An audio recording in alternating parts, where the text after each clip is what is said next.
Certa vez, ouvi alguém dizer que se você estiver em um local onde ocorrem mortes frequentes, e conseguir dormir exatamente às 3h15 da manhã, você pode acordar em outra dimensão. Um fenômeno raro e para poucas pessoas. Essa ideia parece interessante. Mas não quando esse local é a última casa. Não vou saber detalhar o porquê, ou como. Não sei explicar isso, afinal, nunca acreditei nessas coisas. Apenas preste atenção até o final, porque o que eu vi não foi agradável. Minha tia não estava bem de saúde e precisou ser internada às pressas em um hospital em uma cidade vizinha de onde eu moro. Nesse período, eu, meu pai e alguns outros parentes, revezávamos no hospital ficando com ela de acompanhante. Certa vez fiquei com ela desde as 8 da manhã, e sendo assim, tinha combinado com meu pai que às 18 horas, eu trocaria com ele para poder ir para casa descansar. Infelizmente não saiu como esperado, pois meu pai me ligou e disse que atrasaria, pois teria que ir até a casa do irmão dele, para fazer algo que eu não sei exatamente o que era. Eu apenas sabia que ele precisava resolver algo importante relacionado a essa minha tia que estava no hospital. Então eu aguardei, até que as horas foram passando. Meu pai chegou às 2h40 da manhã. Ele disse que estava tarde e que era para eu esperar o dia clarear para ir embora, mas eu insisti dizendo que pediria um serviço de transporte por aplicativo. Despedi-me dele e lembro de ter deixado minha tia dormindo um sono profundo, então não quis acordá-la. Saí e estava um vento frio do lado de fora do hospital, com os galhos e folhas das árvores balançando como se fosse uma coreografia ensaiada. Andei um pouco até a esquina onde havia um ponto de ônibus com 3 pessoas, um homem e 2 mulheres. As 2 mulheres pareciam se conhecer, pois estavam conversando bastante com um alto nível de proximidade. Sentei-me no banco ao lado delas. Peguei meu celular e chamei um veículo pelo aplicativo. Em seguida, fiquei ali sentada com as mãos nos bolsos da minha jaqueta e olhando os poucos carros que passavam de vez em quando, enquanto as 2 mulheres conversavam. De vez em quando, o sono me pegava, e logo eu acordava com as mulheres rindo alto enquanto contavam sobre suas vidas, relacionamentos e essas coisas. Olhei as horas para ter uma ideia de quanto tempo já estava esperando o meu transporte. Eram 3h15 da manhã e o cansaço estava chegando cada vez mais forte. Me ajeitei no banco desconfortável daquele ponto, encostei a cabeça para o lado em um painel de propaganda aceso que ficava ao meu lado esquerdo e fechei os olhos lentamente. Foi quando, depois de um cochilo, acordei com um espasmo de susto, mas dessa vez não por risadas vindas delas, mas por um vento gelado. Parecia que minha jaqueta não era suficiente para impedir que aquele vento penetrasse por suas malhas e chegasse ao meu corpo. Notei que não havia ninguém ali ao meu lado. Pensei comigo que havia dormido o suficiente para que desse tempo do ônibus delas ter chegado e eu nem tivesse visto. Foi quando notei algo que me deixou confusa. Onde deveria estar o hospital, já não existia nada, e era um grande terreno vazio. Percebi também que algumas casas e comércios estavam diferentes do que eu me lembrava ser. Afinal, já era a 3ª vez que eu ficava com minha tia naquele hospital, e, sendo assim, já tinha visto aquela rua, casas e comércios, e eles não eram daquele jeito. Aquela rua estava de uma forma que eu nunca tinha visto antes. Era mais larga, tinha poucos postes e algumas casas tanto à esquerda do ponto, quanto à direita. Pensei estar em um pesadelo, pois aquilo não fazia sentido nenhum. Peguei meu celular e olhei as horas. Eram 3h15 da manhã.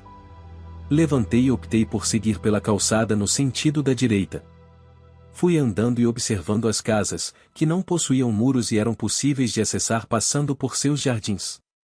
Na primeira casa, lembro de ver um carrinho de mão do lado de fora, perto da garagem. Algumas gramas estavam arrancadas e amontoadas no meio do jardim, outras estavam plantadas, mas haviam crescido de forma irregular, dando a impressão de que ninguém se importava em cuidar do jardim. Todas as luzes dessa casa estavam apagadas, o que era compreensível devido ao horário. Mais adiante, vi outra casa um pouco menor, mas com arquitetura quase parecida. Essa casa tinha grama bem cuidada e aparada, e notei que a luz da varanda estava acesa. No entanto, ao passar em frente, ela se apagou. Fui caminhando até perceber que havia chegado ao final da rua. Estava em frente a uma casa antiga, de tamanho médio. Era diferente das demais, parecia que os donos não se preocupavam muito em fazer manutenção, como pintura e reparos. Essa era a única casa com a luz acesa em seu interior. Decidi me aproximar e chamar. Bati na porta, mas ninguém respondeu. A porta se abriu, revelando um corredor com pouca iluminação. Estranhei, pois pela lógica, o mais provável e comum na maioria das casas, seria o fato da porta da frente ligar a parte externa da casa com uma sala, mas estranhamente, ela dava diretamente em um corredor.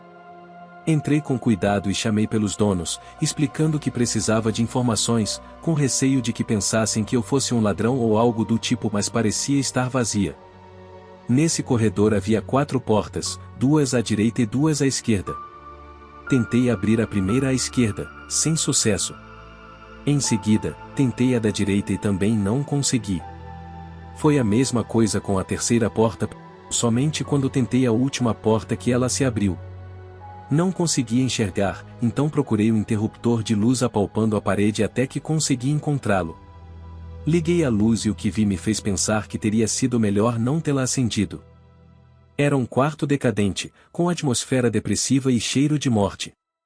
Fiquei trêmula, minhas pernas fraquejaram quando vi um corpo pendurado pelo queixo no teto, através da luz.